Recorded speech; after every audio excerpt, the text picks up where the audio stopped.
Hello, this is Spartan Commander, and this is the 117th Rome Total War Brotherhood game that I've put onto YouTube. The team I'm in today consists of Brotherhood member Talos, who has bought the Rome Scipio faction.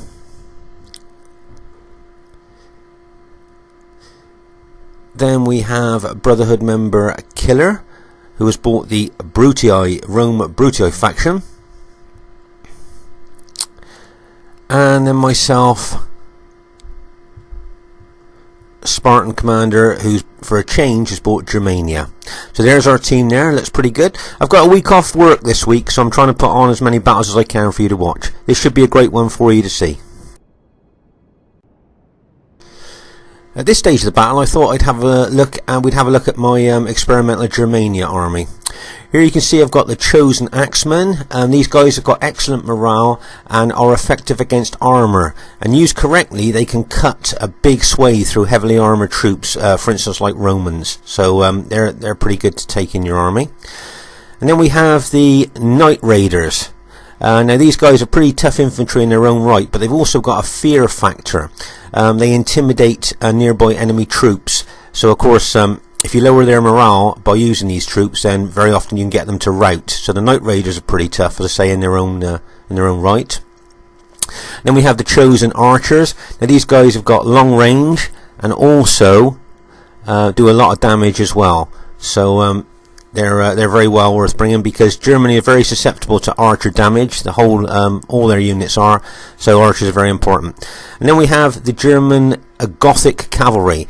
Now the Gothic cavalry are absolutely excellent cavalry, and if you have a look at their specs you'll see how good they are. And I think very often they're underestimated as a cavalry unit. They are excellent cavalry. Now we move on to last, but by no means least, the Berserkers. Now these Berserkers are based on real characters from the past. Berserkers used to either be drunk or take a cocktail of drugs, or even had mental health problems, and literally in the battlefield they went berserk. There are stories saying that some of these Berserkers were seen naked running round a battlefield after the battle, covered in blood and gore, screaming and howling. Even out of battle, these men were kind of avoided by people. They had like an aura about them that basically said, "Keep away from me." And so they were, as I said, they were quite feared outside of the battlefield as well. And on RTW, they are a very strong unit. Those axes or maces that they carry are effective against armour as well. They've got good morale. And when they go berserk, they can rout a lot of Roman units there. So they are a very tough unit. We had to introduce the 3 Berserker rule about 8 or 9 years ago, because people were bringing whole armies of these Berserkers before we introduced that rule. And a good Germanic general can win with 3 Berserkers. It should be good to watch. And here is the other team. We have Kublai Khan. He's wearing Brotherhood tags. This battle was fought, I don't know, something like about 6 or 7 months ago, and I can't remember which Brotherhood member it is, but he's calling himself Kublai Khan there. And then we have Sandy Star, RTW player Sandy Star, who's bought the SBQR faction. And then we have Brotherhood member Spartan Leonidas, who has bought the Rome SBQR faction. So there's the team there, the enemy team there. They look pretty good armies, and I think there's a lot of experience in that team. Now here's something I wanted to show you. If you notice that the Brit army here has bought a couple of light cavalry units. Now there's a reason why he's bought a couple of light cavalry units, and that is because, I don't know, maybe new players watching this might not know this, but Berserkers can be set off by enemy units hitting them. So what a lot of players do now, they bring light cavalry units and then attempt to try and get in behind the Germanic lines and try and smash those cavalry into the Berserkers, which would then start them off. And then the Berserkers can run anywhere. The actual Germanic generals got no control over them at all. So it's a smart move there by the Brit, bringing those light cavalry. I thought at this stage of the battle we might look at the Britain army here. And Britain is an underestimated army, actually, faction. They are pretty good. As you can see here, they got the chosen swordsman. That's the best infantry they have. Then they have the woad warriors. The woad warriors are pretty tough in their own way as well. So with the chosen swordsmen and the woad warriors, that's pretty good infantry. Then you got the infamous head hurlers. Now these head hurlers, those heads are effective against armour, and also they have got a fear factor. But obviously, you think about it, having human heads thrown at you would probably lower morale, wouldn't it? And that's what they did. In reality, they used to dip those heads in lime, so that when they threw those heads, if it hit bare skin, then it would cause horrible burns on the enemy. So those head hurlers are pretty effective in this game. Now we move on to the Brit chariots. I think, pound for pound, I think the British chariots are the best. They don't run amok. They're extremely tough. They got good specs, extremely tough, and as I say, they don't run amok. So they're pretty good chariots. If you look at the detail, I mean, this game's over 10.5 years old, and I think that the graphics are pretty good. That's why I think Rome Total War was so advanced for its time. So there's a Brit army. It looks pretty good to me. At this stage of the battle, I thought I'd just show you an overall picture of what's actually happening here as the armies are squaring up to each other. You may well notice that my Germania army is at the rear of my team there, and the simple reason for that is to protect it as much as I can from archers, because as I said earlier, all the Germania units are susceptible to archer fire and can be severely damaged by it. So you'll find that most people that bring Germania tend to keep their army at the back, and they bring archers obviously themselves to be able to cover themselves from enemy archers there. If you notice over here on our right flank, you can see you've got the chariots there on the right. So I would think that Killer would be very aware of those chariots there. As I say, here is my army is at the back. Also, I'll try and keep it central at the rear as well, so whichever one of my allies attack, I can jump straight in. You can see my chosen archers here, and what obviously I'm trying to do there is to kill as many of the enemy archers as I can before I actually attack, because obviously those enemy archers will be targeting my Germanian units, and of course the strongest units there are the berserkers, and they will be a prime target for enemy archers. So you have to be very careful using Germania. They can be battle-winning troops, but if they're used incorrectly, they will mass rout, and then you lose a whole army, and then usually your team ends up losing then. So as I say, they can be battle-winning troops, but you have to be careful with the way you use them.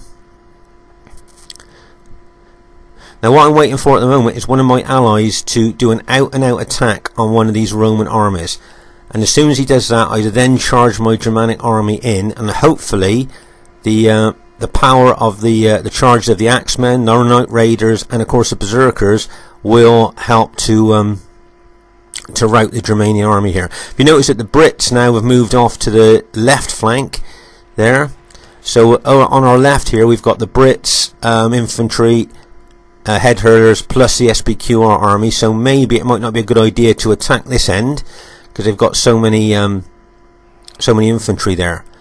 And my guess is that my allies, probably knowing how we use Germania, will probably attack on the other flank there. And if you notice here, Killer's already started his attack. Can you notice that his Brutii infantry are already engaging the SBQR infantry there? So that's basically my cue for my army to attack. As soon as my allies' infantry hits the enemy infantry, you then charge in. First of all, I'm going in with my effective against armour axemen.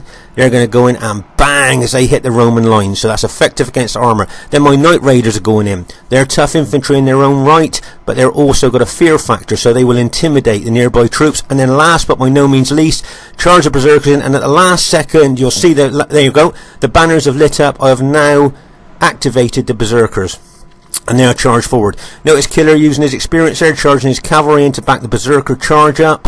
And if you notice now, a lot of the SBQR units will start to rout as the Berserkers, Axemen and Knight Raiders start to tell. And finally, I'm going to do the final thing here and smash my Germanic cavalry in on top of all those Axemen, Knight Raiders and Berserkers, and that should trigger a mass rout of SBQR.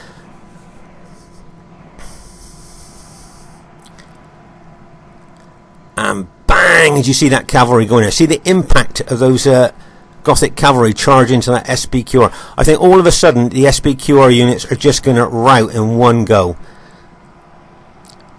And if you notice now, I'm turning my Germanic cavalry onto the right flank there to charge into the rear of the SBQR infantry and cavalry there that were attacking my allies. And if you notice now, the SBQR army has basically been routed here on the right flank. Did you notice there? Great allies help there. Killer knew exactly how I work with Germania, and he knew that I was waiting for one of my teammates to charge in. So he charged in on the other flank, away from where the Brits and the SBQR army were, and so my Germanic army could then charge in. We're now going to move over to the right, and we're going to charge in and try and take these enemy teammates out there. The thing is that once the berserkers have been activated, you can't control them anymore, and they can run anywhere over the battlefield. They could be chasing cavalry units or anything. So now I'm just charging my Knight Raiders and effective against armour axemen into these SBQR infantry. If you notice in my cavalry, I'm charging that in on the other side from where my infantry have charged in, just to help my ally hopefully finish off the enemy SBQR infantry that are there. If you notice that Gothic cavalry, see the impact of that Gothic cavalry as they go in. You can almost feel the bang as they hit that enemy SBQR infantry there. These berserkers at close up, very often you can see them actually hit enemy infantry up in the air, sometimes very high. They're so powerful in this game. And there's a couple of berserker units there. As I say, if you notice a red banner above them flashing on and off, that is to show that they've been activated. And then we're coming back in from the other side and smashing into the back of what's left of the SBQR infantry there. I wanted to show this battle because I think any new players watching this that may think about taking other factions in Rome, as you can see, Germania can be an extremely effective army. I've shown Germania on other battle videos of mine, but not for a long time, so newer players and maybe new viewers to this channel might not have seen them in action before. But Germania are extremely strong in one way, but if you don't use them correctly, they will mass rout, and then they've just gone from the battlefield and your team are going to lose. So if you want to use Germania, make sure that you trust your teammates and they know how you work with Germania. First thing I'd like to say, it's really well played to everybody in the game. There's some great moves going on there. I thought the other team played very well there, but you know, when you're facing a team with Germania in, it's extremely difficult if you haven't got pikes. Obviously, if you charge Germania units into pikes, Germania units will die quite quickly. So usually, people usually bring a pike army of some sort when they're facing Germania, because ordinary Roman troops, it's very difficult for them to withstand the berserkers, the Knight Raiders, and the chosen axemen, plus the cavalry attack straight in on them, plus the Roman allies attacking them as well. It very often is so many kills. If you notice, the enemy have not got a lot of kills, and that's simply because Germania struck so fast it didn't give the enemy time to kill many of our troops. Here's the battle statistics here. You can see what units killed where. Usually you can see the berserkers have killed a lot more than they have here, but if you see a rough, you can see how many of the units have killed there. But as I say, usually the berserkers kill more. As you see, the chosen archers have done well as well. They've got a good kill count. So anyway, that was a great battle to be in. As I say, new players watching this, you might want to give Germania a chance. Just make sure that your allies know how you work and they know how Germania work itself. The Spartan Commanders, I hope you enjoyed the battle, and bye for now.